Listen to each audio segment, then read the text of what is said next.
안녕하세요. 코인 알려주는 남자입니다. 비트코인 가격은 44K 근처를 횡보하고 있는데 알트코인들의 변동성이 확대가 되고 있습니다. 비트코인과 알트코인들이 앞으로 어떤 움직임을 보일지 이야기를 해보고 코인 시장을 넘어서 전체 자산 시장에 있어서 2024년도의 움직임에 대해서 린 알덴과 아서에이스가 이야기를 나눴습니다. 그 부분이 앞으로 자산 시장이 어떻게 움직일 거고 뭘 준비하고 있는지 우리가 그 안에서 조심해야 되는 건 어떤 것들인지에 대해서 살펴보도록 하겠습니다. 지난번 비트코인 가격이 40K까지 급락을 한 이후에 비트코인 가격은 계속 횡보를 하고 있는 모습을 확인할 수 있습니다. 비트코인 같은 경우는 변동성이 점점 줄어드는 것을 전체 그림으로서 확인을 할 수 있고요. 보시게 되면은 이 선물 청산 이후에 뒤에 생기는 선물 포지션들이 이전보다는 진하지 않은 모습을 확인할 수 있습니다. 이런 움직임들은 비트코인 현물 ETF가 승인되기 전까지는 관망을 하고 있다라는 움직임과 같고, 다만 45K와 46K 근처에 굉장히 강한 숏 포지션이 구축이 되고 있는 걸 확인을 할 수 있습니다. 비트코인은 이렇게 변동성이 점점 줄어들고 있는, 그러니까 비트코인 현물 ETF에 대해서 다들 눈치를 보고 있는 상황이다라고 보시면 되겠고요. 알트코인들은 비트코인 현물 ETF의 눈치를 보는 게 아니라 지난번에 하락을 했을 때 9천억 정도가 개인들에게서 세력들로 넘어갔다고 말씀을 드렸잖아요. 그 뒤에 이 펀비가 전혀 회복이 되지 못하고 있는 모습을 보이고 있습니다. 첫 번째는 돈이 많이 줄어들어 있는 모습이고요. 두 번째 같은 경우는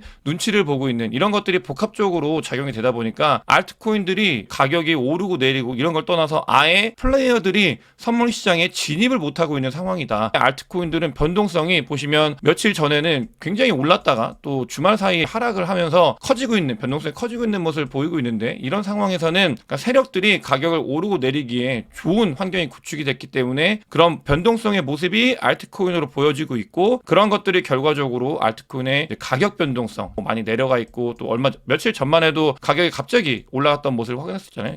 이런 변동성이 여기서 오고 있다라고 보시면 되겠습니다. 이런 상황이 이어지다 보니까, 그러니까 비트코인 같은 경우는 그대로 유지를 하고 있는데 알트코인들이 계속 가격이 빠지면서 오히려 비트코인의 도미넌스가 역으로 올라가고 있는 모습을 확인할 수 있습니다. 비트코인의 도미넌스가 올라간다라는 거는 기본적으로 알트코인들의 돈을 흡수해 간다라는 말과 같은데, 알트코인의 돈을 흡수해서 비트코인이 가격이 오르는 게 아니라 비트코인은 그대로 있는데 알트코인들이 하락을 하면서 이 도미넌스가 올라가고 있는 모습을 확인할 수 있습니다. 실제로 이제 토탈 3, 그러니까 비트코인과 이더리움을 제외한 알트코인들의 시가총액 자료를 보게 되면은 변동성이 커지고 있다라는 거는 주봉을 통해서 확인을 할 수 있습니다. 이렇게 계속해서 상승해서 올라왔던 알트코인의 이제 시가총액이 이 지점에서 변동성을 크게 튀었다. 가격이 오르기도 하고 많이 내리기도 해서 사람들이 되게 힘들어하는 그런 구간의 시작점이 되었다라고 보시면 되겠습니다. RSI 상으로 봤을 때도 계속 매수 구간이었기 때문에 이 정도의 정리라고 하긴 뭐하지만 이런 움직임들은 시작이 됐다라고 보시면서 그거에 대한 대비를 하는 게 좋을 것 같다라는 말씀을 드리겠습니다. 지난 영상에서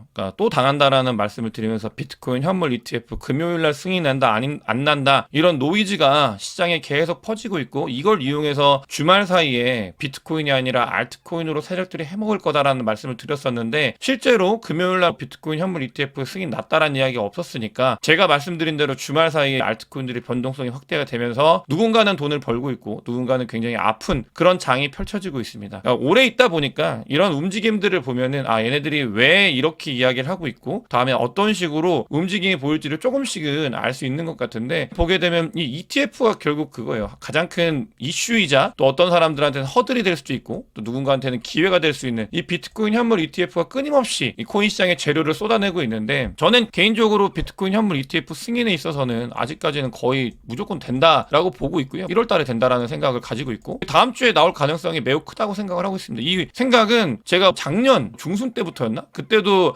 비트코인 현물 ETF가 2023년도 말에 될 거다라고 했을 때도 2024년도 초에 될 가능성, 1월에 될 가능성이 가장 크다라고 말씀을 드렸었는데, 그러니까 그렇게 가고 있는 그때 봤던 뷰와 또 거의 다 왔을 때의 뷰가 하나도 다르지 않습니다. 저는 승인에 대한 기대감은 가지고 있고, 이런 기사가 나오고 있다고요. SEC의 누군가가 비트코인 ETF 준비는 다 끝났고 승인 관련되어 있는 모든 것들을 준비했고 승인만 내면 된다, 이런 이야기를 하고 있습니다. 또 그러면서 동시에 블랙록에서는 ESG 인원을 감축하고 비트코인 현물 ETF 관련되어 있는 기대감, 이런 것들을 계속해서 내보내고 있습니다. 왜 감축 기사와 비트코인 현물 ETF가 비트코인 현물 ETF에 대한 기대감으로 이어질 벌어지는지는 로지컬리 사실 기사를 봐도 잘 이해가 가지 않는데, 일단 이런 거예요. 블랙록 같은 경우는 ESG 관련돼 가지고 돈을 엄청나게 땡겼습니다. ESG를 강화한다고 하면서 ESG가 성장 동력을 다 했어요. 실제로 ESG는 정치적인 프로파간다였을 가능성이 굉장히 크거든요. 저도 개인적으로 그런 부분에 동의를 하고 있고, 근데 요즘에 ESG 얘기 많이 안 하잖아요. 그러면서 ESG 인원들을 감축하고 이 블랙록에서 다음 성장 모멘텀으로 비트코인 현물 ETF로 삼고 있다, 이런 기사 내용입니다. 그만큼 블랙록에서는 ETF를 많이 내긴 했지만 그냥 일반적인 내는 ETF가 아니라 아주 기대감이 큰 다음번 성장 동력으로서의 그 모멘텀, 이걸 가져가는 게 비트코인 현물 ETF다라고 생각을 하고 있다고 합니다. 그러면서 비트코인 현물 ETF가 된다 안 된다 이런 이야기가 아니라 되고 나서 어떤 움직임을 보일지 이야기가 많이 커지고 있는데, 블랙록에서는 그러니까 비트코인 현물 ETF가 승인이 되면 1주차에 바로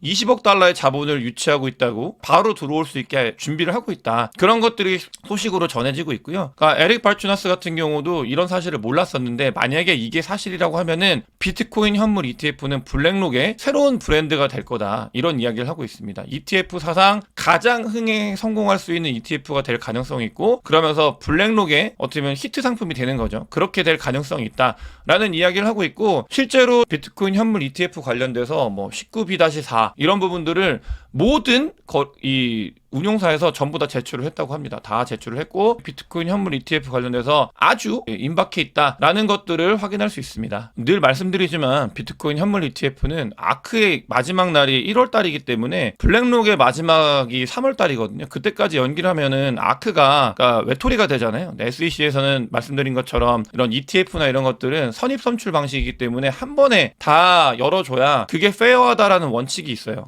1월 달에 날 가능성이 크고, 그런 서류들은 대부분 다 준비를 끝난 상태에 있습니다. 말씀드렸던 비트코인 현물 ETF가 블랙록의 메인 어떻게 보면 ETF가 될 수 있는 그런 모멘텀이 된다라는 걸 봤을 때, 예전에 비트코인 선물 ETF도 전체 ETF가 런치했을 때 아주 탑 25 안에 드는, 탑 25위 안에 드는 좋은 성공 런치를 했었다. 근데 보게 되면은 블랙록이 현물 ETF는 이거를 압도하는 가장 큰 어떻게 보면 돈이 들어오는 히트 상품이 될 수 있는 가능성이 있다, 이런 이야기들도 오고 있고요. 사실 중요한 거는 첫날, 이 둘째 날 너무 많이 말씀을 드렸잖아요. 비트코인 현물 ETF가 되고 나서 셀더 뉴스다, 그러면서 하락을 할 거다, 아니면 올라갈 거다, 의견이 분분한데, 그런 것들보다는 이런 상황에서는 더 큰 그림으로 저희가 봤을 때, 비트코인 현물 ETF가 들어오면 정말 세상에 그러니까 들어오지 않았던 0의 돈들이 1이 되면서 들어올 수 있는 가능성이 있구나, 이런 것들을 보면서 우리가 베팅을 해야 된다라는 말씀을 드리고 싶고요. 반에크는 비트코인 현물 ETF 티커가 호들입니다. 호들. 근데 얘네들 같은 경우는 워낙 오랫동안 비트코인 ETF를 신청을 했었는데, 이게 신청이 돼서 자기들한테 사람들이 비트코인 현물 ETF를 들어오게 되면은 나오는 수익의 5%를 비트코인 개발자 생태계로 어떻게 보면은 페이백인 거죠. 거기서 이제 전달을 해준다고 자기들한테 와달라라고 어필을 많이 하고 있습니다. 이게 바네크가 하고 있는 전술이 뭐냐면, 처음에는 비트코인 현물 ETF에 들어오는 사람들이 비트코인에 그래도 어느 정도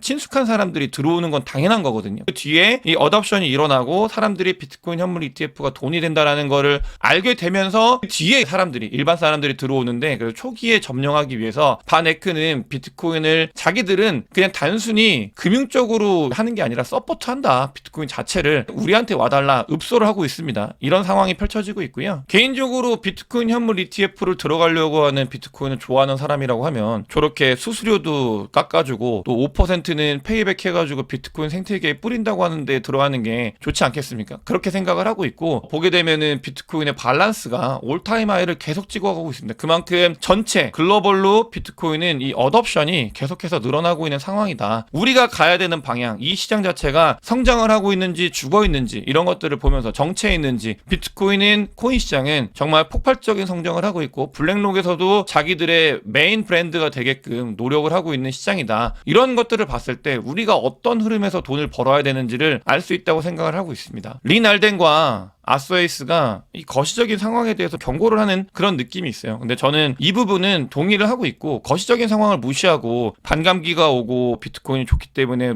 마냥 오르는 거에 대해서 베팅하는 거는, 지난번 하락장 때 비트코인과 코인 시장이 꺼지면서 굉장히 컴다운해지면서 겸손해지면서 저는 그런 것들을 거시경제 상황도 무조건 봐야 된다 자주 말씀을 드렸는데, 이런 것들에 있어서 추세라는 게 있죠. CPI가 내려오고 있고 돈을 풀고 있고 그런 움직임에 대해서 말씀을 드렸고, 되고, 그러면서 2023년도에 이 유동성이 공급이 되면서 코인 시장과 전체 자산 시장이 좋았었는데, 영래포라 그래가지고 그냥 쉽게 생각하면은 여러분들께서는 이게 줄어들면 돈이 풀린다라는, 시장에 돈이 풀린다라는 개념으로 보시면 될 것 같고요. 보시게 되면 2023년도 정점에서부터 이 영래포가 계속 줄어들고 있습니다. 그러면서 이 자금이 언제 끝이 나냐 이런 것들을 봐야 되는데 3월이에요. 3월에 이 영래포가 끝이 납니다. 자금이. 그러면은 3월 달이 되면은 시장에 유동성이 공급하고 있는 이 파이프라인 하나가 사라져 버린다. 이런 우려가 있다라는 거를 먼저 말씀을 드리고요. 그러면서 은행들은 뭘 하고 있냐? 유동성이 공급이 되고 있는데 은행들은 유동성을 자기들이 다 확보를 해가고 있습니다. 은행들이 유동성을 다 확보를 해가고 있어요. 보시게 되면은 유동성을 확보하다가 이 유동성이 은행이 자본금을 가지고 있는 게 떨어졌을 때 위기가 생기고, 자본금을 가졌던 게 떨어졌을 때 위기가 생기고, 가졌던 게 떨어졌을 때 위기가 생겼는데 계속해서 그걸 확충해 나가고 있는 그런 단계다라고 보시면 되겠고요. 아까 말씀드렸던 그 그래프는 그냥 이런 거예요. 너무 복잡게 투자 세상이기 때문에 결론을 말씀드리면 돈이 시장에 풀려가고 있다. 그런 것과 같고, 다만 이렇게 됐을 때 달러의 달러가 무슨 일을 하는지를 보면 사람들은 심플하다고 생각하지만 굉장히 복잡하다. 이게 린 알덴이 했던 얘기고요. 여기서 중요한 거는 다시 한번 정리를 했을 때 이 돈을 은행들이 계속해서 착착착착착 채워가고 있는 거, 그런 부분들은 결국 뭐였냐면은 이거였습니다. 영래포, 요 자금, 요런 것들과, 그러니까 연초에 2023년도 연초에 뭐가 있었는지 기억나실 분들은 아시겠죠? 그때 은행 터지면서 세상이 망했다. 이런 이야기가 한 번 더 나왔었는데, 실리콘밸리뱅크가 터지고 막 이랬을 때 갑자기 연준에서 BTFP라는 거를 제공을 하면서 은행들이 자금이 말라가는 걸 바로 막았었습니다. 위기를 막았었고, 이런 부분들이 있었는데 영래포가 아까 말씀드린 것처럼 3월 달에 2024년도 3월 달에 끝이 납니다. 유동성 공급이 끝이 나고 BTFP도 원래는 1년이었어요. 그래서 2024년도 3월 달에 이 BTFP의 만기가 돌아옵니다. 근데 이게 갱신이 되냐 안 되냐도 하나의 이슈가 될 거다. 이런 이야기를 하고 있습니다. 이 아서웨이스와 린 알덴 같은 경우는 2024년도 3월 달에 금리 인하가 될 거다라는 거에 대해서 시장도 베팅을 하고 있고요. 거의 3월 달에 80%가 넘는 사람들이 금리 인하를 할 거다라에 베팅을 하고 있고, 이런 것들, 아까 말씀드렸던 영래포의 유동성이 거의 말라가고 있는 시점이 3월달. 그러면서 BTF 이게 갱신이 될 거냐 안 될 거냐 이런 이야기가 나오는 것도 3월달. 3월달에는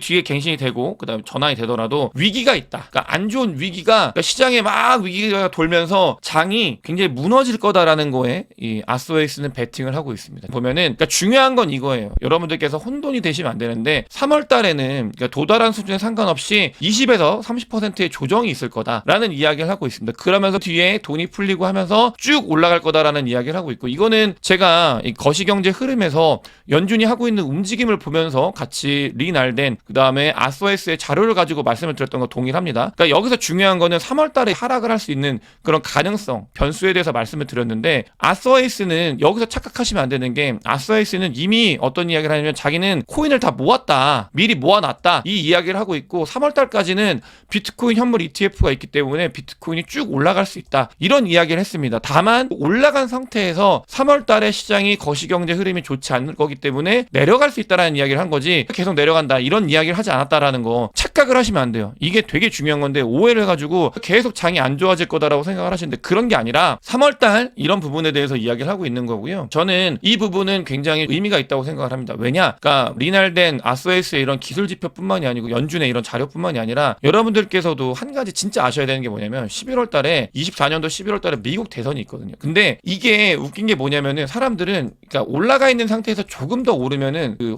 효용을 못 느껴요. 이게 올라가 있는 건지에 대해서 전혀 인지를 못 합니다. 어떨 때 인지를 하냐면 자산 시장이 붕괴가 돼요. 막 내려왔다가 그리고선 쫙 올라가잖아요. 이 올라가는 갭이 똑같다고 하더라도 이렇게 올리는 것보다 이렇게 올리는 게 엄청난 효용을 가지고 있습니다. 특히 미국 같은 경우는 이 금융자산이 굉장히 중요하고 민감하기 때문에 이걸 리커버리 시켰다라는 게 사람들한테 각인이 되고, 2024년도에 11월 달에는 미국 대선이 있기 때문에 3월 달에 하락을 시켜놓고 대선 때 쭉 올려놓으면은 그게 효용이 더 크다. 이런 부분들을 저는 절대 간과하면 안 된다고 생각을 하고 있고요. 이거는 지난번 미국의 중간 선거 때도 제가 말씀을 드렸었는데, 그러니까 인간은 똑같아요. 그러니까 마찬가지로 하락해서 사람들이 많이 힘들어하는 그런 단계가 조만간 올 것 같은데, 이런 게 중요한 게 아니라 이게 힘들다고 했을 때다가 반등을 해주면은 거기에 희열을 느낀다. 미국 대선에 이 시나리오는 저는 정말 굉장히 괜찮은 시나리오라고 생각을 하고 있고, 2024년도 1분기가 저한테는 굉장히 중요한 시기다라는 말씀을 아주 많이 말씀을 드렸던 것 같아요. 그래서 그런 시기 RSI 상도 장으로도 뿅망치나 이런 횡보를 살 수 있는 그런 구간에 점점점 접어들고 있기 때문에 장이 마냥 좋아지면 저도 좋습니다. 근데 그런다기보다는 이런 대비를 하면서 우리가 어떻게 보면 기회가 오고 있는데 이걸 기회로 잘 포착을 해가지고 그런 잘 챙겨야 되지 않나 이런 말씀을 드리고 싶어서 정말 소수만 알고 있는 거거든요. 제 영상을 보시는 분들 같은 경우도 저의 의견에 반영이 되시는 분들 같은 경우는 저와 함께 이런 부분들을 잘 준비해 나가면 어떨까 이런 생각이 들고 있고, DCG가 제네시스 트레이딩에 있던 돈들을 다 갚았다고 합니다. 불장은 문제가 아닌 것으로 만드는 그런 묘한 힘이 있습니다. 그러면서 이게 원래 하락장일 때 굉장히 큰 리스크였는데 다 갚았다고 해가지고 그냥 가지고 왔어요. 요즘에 사람들 관심도 없을 텐데 저는 챙기고 있었기 때문에 이런 변화가 생겼다라는 말씀을 드리면서 오늘 영상 마치도록 하겠습니다. 영상이 도움이 되셨으면 구독과 좋아요, 많은 공유, 댓글 부탁드리겠습니다. 영상 봐주셔서 대단히 감사합니다.